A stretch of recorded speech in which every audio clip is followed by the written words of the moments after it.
Welcome to my channel. ఈరోజు వంకాయ కారం కర్రీ ఎలా తయారు చేయాలో తెలుసుకుందాం. వంకాయలతో గుత్తి వంకాయ కాకుండా అలాగే వంకాయ బిర్యానీ, వంకాయ రైస్ ఏవో చేస్తాం కదా, అలాగే వాటితో పాటు ఈరోజు వెరైటీగా వంకాయ కారం కర్రీ ఎలా తయారు చేయాలో తెలుసుకుందాం. ఈ వంకాయ కారం కర్రీ వేడివేడి అన్నంలోకైనా బాగుంటుంది, లేదంటే సాంబార్ పెట్టుకొని దాంట్లో సైడ్ డిష్గా నంచుకొని అయినా తినొచ్చండి. రైస్లోకి చాలా టేస్టీగా ఉంటుంది, అలాగే చేయడం కూడా చాలా ఈజీ. ఇలా గుత్తులుగా కట్ చేసుకొని ఇలా చేసుకోవచ్చు. మీకు ఇలా గుత్తులుగా నచ్చకపోతే ఈ వంకాయని సన్నగా అయినా కట్ చేసుకొని ఈ కారం కర్రీని ప్రిపేర్ చేసుకోవచ్చు. ఇప్పుడు ఈ వంకాయ కారం కర్రీ ఎలా తయారు చేయాలో తెలుసుకుందాం. కారం కర్రీ తయారు చేసుకోవడం కోసం మసాలా దినుసులు ఇలా తీసుకోవాలి. ఇలా వేరుశనగ పప్పు, అలాగే జీలకర్ర, అలాగే శనగపప్పు, అలాగే ఒక పెద్ద నిమ్మకాయ సైజు చింతపండు, అలాగే మినప్పప్పు, పచ్చి కొబ్బరి, అల్లం వెల్లుల్లి రెబ్బలు. ఇవి మనం తీసుకునే వంకాయలను బట్టి ఈ క్వాంటిటీ తీసుకోవాలండి. అలాగే ఒక 4 ఎండు మిరపకాయలు. నేను 1/2 కిలో వంకాయలు తీసుకుంటున్నాను కాబట్టి 1/2 కిలో వంకాయలకి నేను ఈ క్వాంటిటీలో ఇవన్నీ తీసుకుంటున్నానండి. ఇప్పుడు ఇవి పొయ్యి మీద పాన్ పెట్టుకొని ఫ్రై చేసుకుందాం. ఇలా పాన్ హీట్ అయిన తర్వాత ఇలా ముందుగా వేరుశనగ గుళ్ళు వేసుకోవాలి.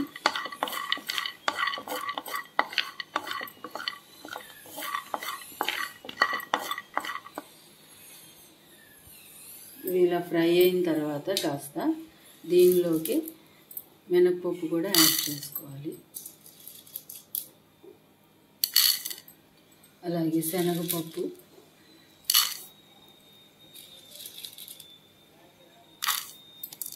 అలాగే జీలకర్ర. ఇప్పుడు ఇవన్నీ యాడ్ చేసుకొని బాగా ఫ్రై చేసుకోవాలండి. కాస్త కలర్ చేంజ్ అయ్యేంత వరకు ఫ్రై చేసుకోవాలి. ఇలా కలుపుతూ ఉండాలి, లేదంటే మాడిపోతాయి పప్పులు.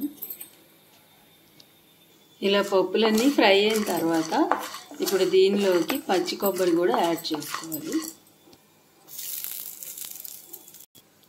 పచ్చి కొబ్బరి కూడా బాగా ఫ్రై అయ్యేంత వరకు వేయించుకోవాలండి. స్మెల్ వస్తుంది, మంచి స్మెల్. అప్పుడు కొబ్బరి వేగిందని మనకు తెలుస్తుంది.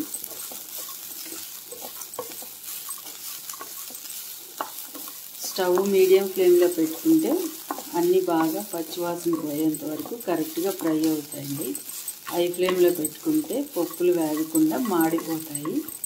అందుకే ఎప్పుడు ఇలాంటి మసాలా ప్రిపేర్ చేసుకునేటప్పుడు ఎప్పుడు మీడియం ఫ్లేమ్లో పెట్టుకొని చేసుకుంటే మనకంతా పర్ఫెక్ట్గా కుక్ అవుతాయండి.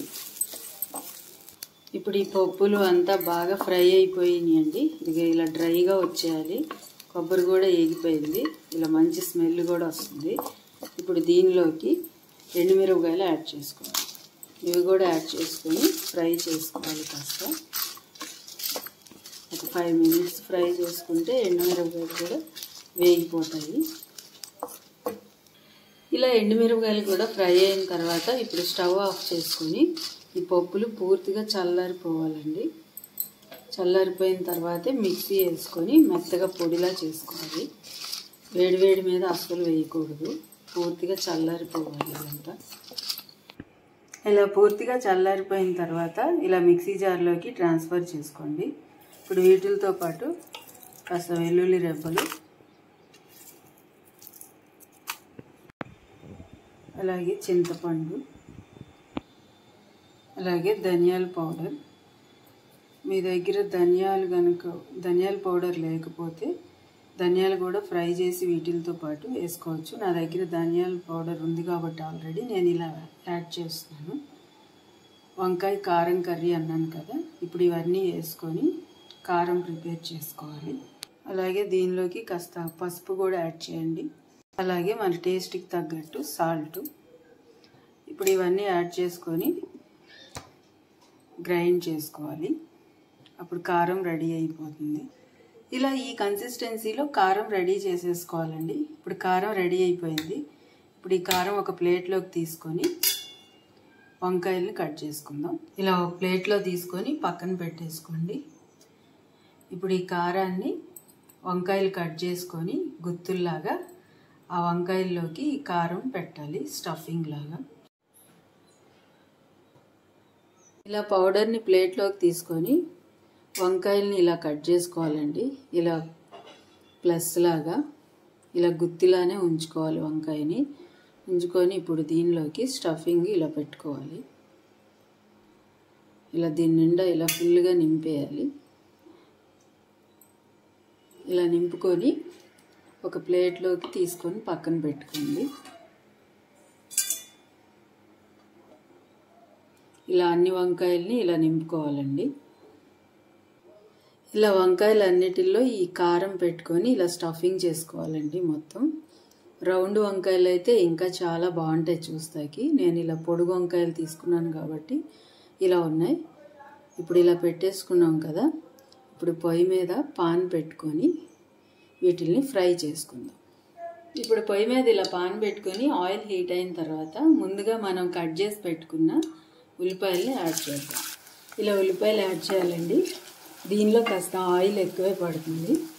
ఆయిల్ ఎక్కువ వేసుకుంటే కర్రీ టేస్ట్గా బాగుంటుంది.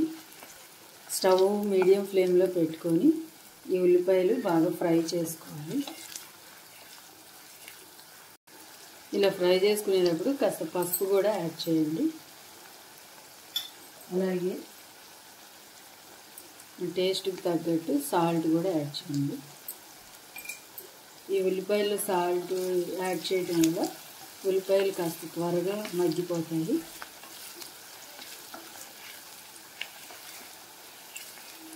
ఇలా ఈ ఉల్లిపాయలు బాగా ఫ్రై అయ్యేంత వరకు ఫ్రై చేసుకోండి. ఇలా ఉల్లిపాయలు ఫ్రై అయిపోయినాయి కదా. ఇప్పుడు ముందుగా మనం స్టఫింగ్ చేసుకొని పెట్టుకున్న ఈ వంకాయల్ని దీనిలోకి యాడ్ చేయండి. ఇలా నిదానంగా ఒక్కొక్కటి యాడ్ చేయాలి. మీడియం ఫ్లేమ్లోనే ఉండాలి స్టవ్. అప్పుడు వంకాయలు బాగా మగ్గుతాయండి, లేదంటే మాడిపోతాయి.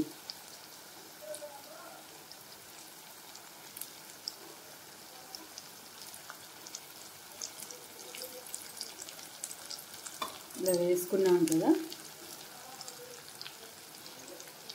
ఇప్పుడు దీన్ని ఫ్రై చేసుకోవాలి. ఈ వంకాయ బాగా ఫ్రై అయిపోయి మెత్తగా అయ్యేంత వరకు ఇలానే ఉంచాలండి. మధ్య మధ్యలో ఇలా టర్న్ చేస్తూ ఉండాలి.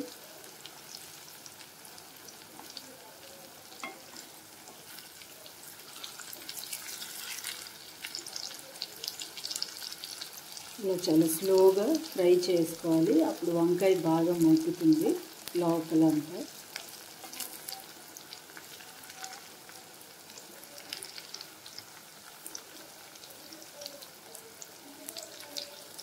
ఇలా ఈ కలర్ వచ్చేంత వరకు ఫ్రై చేసుకోవాలి. ఇప్పుడు వంకాయలు ఇలా మెత్తగా అయిపోయినాయి కదండి. ఇప్పుడు దీంట్లో స్టఫింగ్ పెట్టుకున్న కారం కూడా మళ్ళీ దీనిపైన వేసుకోవాలి. ఇలా దీనిపైన ఈ కారం చల్లుకోవాలండి. మనం ప్రిపేర్ చేసుకున్నాం కదా, ఆ కారం అంతా దీనిలోకి వేసుకోవాలి. అదే వంకాయలను బట్టి కారం యాడ్ చేయండి. ఆ కారం యాడ్ చేసుకొని ఇలా ఫ్రై చేసుకోవాలండి. ఈ కలర్లో వస్తేనే కర్రీ టేస్ట్గా ఉంటుంది. ఇప్పుడు దీనిపైన కాస్త కొత్తిమీర యాడ్ చేద్దాం. ఇలా కొత్తిమీర యాడ్ చేసుకొని మిక్స్ చేసుకుందాం. నిదానంగా మిక్స్ చేయాలండి. వంకాయ బాగా ఫ్రై అయిపోయింది కదా, మెత్తగా అయిపోయినాయి. ఇలా ఈ మెత్తగా అయ్యేంత వరకు ఫ్రై చేయాలి, లేదంటే పచ్చి పచ్చిగా ఉంటుంది. అంతేనండి, వెరీ టేస్టీ వంకాయ కారం కర్రీ రెడీ అయిపోయింది. నచ్చితే మీరు కూడా ట్రై చేసి ఎలా ఉందో కామెంట్ చేయండి. అలాగే లైక్ చేయండి, షేర్ చేయండి, సబ్స్క్రైబ్ చేసుకోండి. Thanks for watching.